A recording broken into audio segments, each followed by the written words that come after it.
بسم اللہ الرحمن الرحیم۔ کہتے ہیں کہ سادگی مسلم کی دیکھ، اوروں کی عیاری دیکھ۔ میں یہ ایران اور اسرائیل کی کشمکش میں بہت پریشان ہوں، اور اگر آپ پاکستانی بصارت رکھتے ہیں تو آپ کو بھی پریشانی ہونی چاہیے۔ پریشانی کس بات کی ہے؟ پریشانی اس بات کی ہے، ایران کے اوپر حملہ ہو رہا ہے۔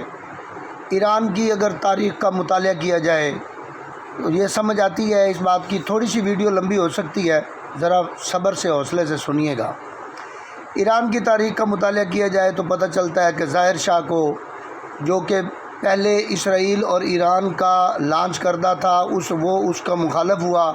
اسرائیل کا، برطانیہ کا، امریکہ کا، فرانس کا، جو اس سے تیل لیتے تھے، آئل نکالتے تھے۔ آئل نکالنے کے بعد ان کے ملازمین کو نہ میڈیکل الاؤنس دیتے تھے، نہ تنخواہیں دیتے تھے، جس پر ظاہر شاہ ناراض ہو گیا۔ ظاہر شاہ نے ان کو یہ کہا کہ یہ ایسے نہیں چلے گا، آپ تھوڑا سا ہمیں جو ہے وہ کمپنسیٹ کیا کریں۔ کمپنسیشن نہ ہوئی، ظاہر شاہ نے آنکھیں بدل لیں۔ جب ظاہر شاہ نے آنکھیں بدلی تو وہاں پہ برطانیہ، اسرائیل، ایران، انہوں نے ایک مذہبی تحریک چلائی۔ مذہبی تحریک وہاں پہ ناکام ہو گئی تو انہوں نے نیگوشیٹ کر کے ان کے ساتھ ظاہر شاہ کو کچھ الاؤنسز وغیرہ دیے، کچھ رائلٹی ان کو دی، اور اس دوران اس نے امام خمینی کو اٹھا کر فرانس میں جو ہے وہ پناہ دلوا دی۔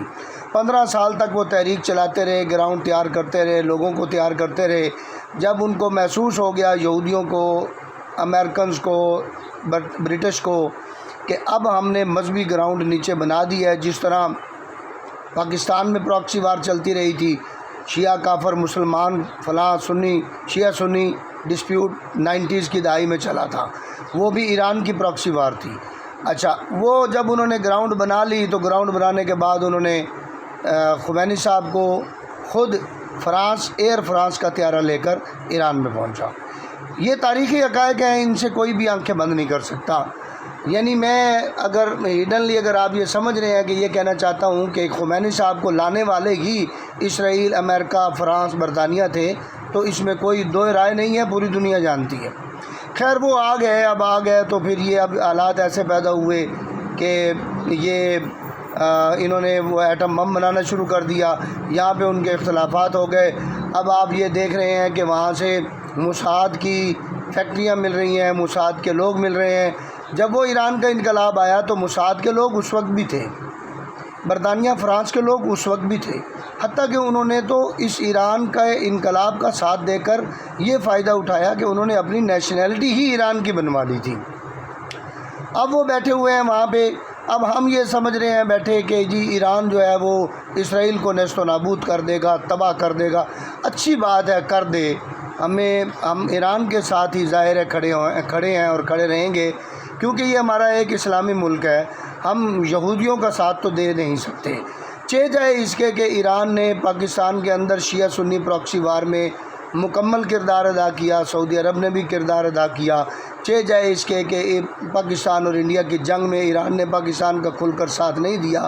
چاہے اس کے کہ چابہار بندرگاہ کو کھول کر گوادر بندرگاہ کو ختم کرنے کی کوشش کی گئی۔ چاہے اس کے کہ انڈیا کی راہ کو مکمل طور پر وہاں پہ ایران کے اندر پنپنے کا، کنٹرول کا موقع دیا خود ایرانی گورنمنٹ نے۔ اور اب آپ یہ دیکھیے کہ جو ڈرون کی فیکٹریاں مل رہی ہیں تو یہ انہی علاقوں سے مل رہی ہیں جن علاقوں میں راہ کی سرپرستی تھی۔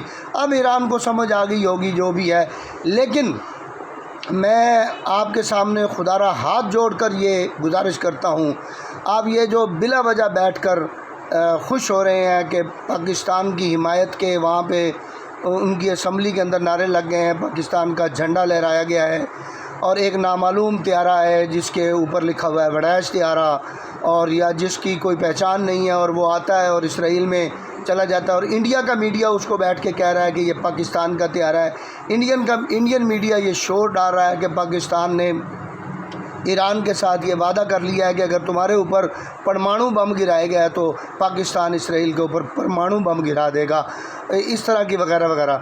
عزیز دوستو، اللہ آپ کو فہم و فراست دے۔ یہ ساری جنگ شروع سے ہی پاکستان کے خلاف لانچ کی جا رہی ہے۔ لانچنگ پیڈ پہلے بنایا گیا تھا انڈیا کو، انڈیا بزدل نکلا، مودی نے موتر کر دیا، مودی لڑ نہ سکا، انہوں نے کہا چالے لڑ، پہلے انہوں نے تو کی تو وہ ہمیں پڑ گیا، جب ہمیں پڑ گیا آگے سے اس کو چھتر پڑے، اس کے بعد وہ اس کو پچکارتے رہے، اس کے پچکارنے پر بھی وہ نہ پڑا، اس کے دم خم نکل گیا۔ جب انہوں نے دیکھ لیا یقین کر لیا کہ انڈیا پاکستان سے نہیں لڑ سکتا، ان کا پہلے دن سے ہدف پاکستان ہے، پہلے دن سے نشانہ پاکستان ہے۔ جب انہوں نے یہ دیکھ لیا کہ یہ خراب ہو گیا کام، انڈیا تو نہیں لڑ رہا، انڈیا تو بزدل نکل آیا ہے، تب انہوں نے یہ ایران والی پراکسی جو ہے اس کا آغاز کیا ہے۔ آپ یقین کریں، اللہ نہ کرے وہ ایران کے اوپر وہ والے بم گرائے جن کو میں سوچ رہا ہوں، تصور کر رہا ہوں، جو زمین کی گہرائیوں میں جا کر بلاسٹ ہوتے ہیں۔ آپ بڑے خوش بیٹھے ہیں نا کہ ایران نے اسرائیل کو ناکو چنے چبوا دیے ہیں، میرا خیال ہے تھوڑا صبر کریں، یہ پاکستان کی طرف آنے والا ہے۔ مجھے نہیں لگتا کہ ایران جو ہے وہ اسرائیل کی اٹیک کا مقابلہ کر لے گا، میرا دل نہیں یہ تسلیم کرتا۔ میں یہ سمجھتا ہوں کہ ابھی اس جنگ میں اور بہت سے کریکٹر کودیں گے، ایران کو اچھی طرح سے تباہ کیا جائے گا، ایرانی بارڈر پاکستان کا غیر محفوظ کیا جائے گا۔ اس کے بعد آپ خود ہی اندازہ لگا گئے کہ صورتحال کیا سے کیا ہو جائے گی۔ آنکھ جو کچھ دیکھتی ہے لب پہ آ سکتا نہیں، میں حیرت ہوں کہ دنیا کیا سے کیا ہو جائے گی۔ پاکستانیوں خواہ مخواہ یہ مت راگ لاپو کہ پاکستان کی خفیہ ایجنسی اندر جا رہی ہے، پاکستان کی خفیہ ایجنسی ان کی مدد کر رہی ہے۔ انڈیا بھی یہی کہہ رہا ہے بیٹھ کر، اور وہ بھی یہی کہہ رہے ہیں بیٹھ کر کہ کوئی تو پاکستان کے خلاف گراؤنڈ ملے کارروائی کرنے کے لیے۔ خود ہی پاکستان کے خلاف کارروائی کروانے کا ایک گراؤنڈ مت تیار کرو، مہربانی۔ ان کی جنگ ان کو لڑنے دو، یہ جنگ ہمارے گلے میں پڑنی ہے، ہمیں لڑنی پڑنی ہے۔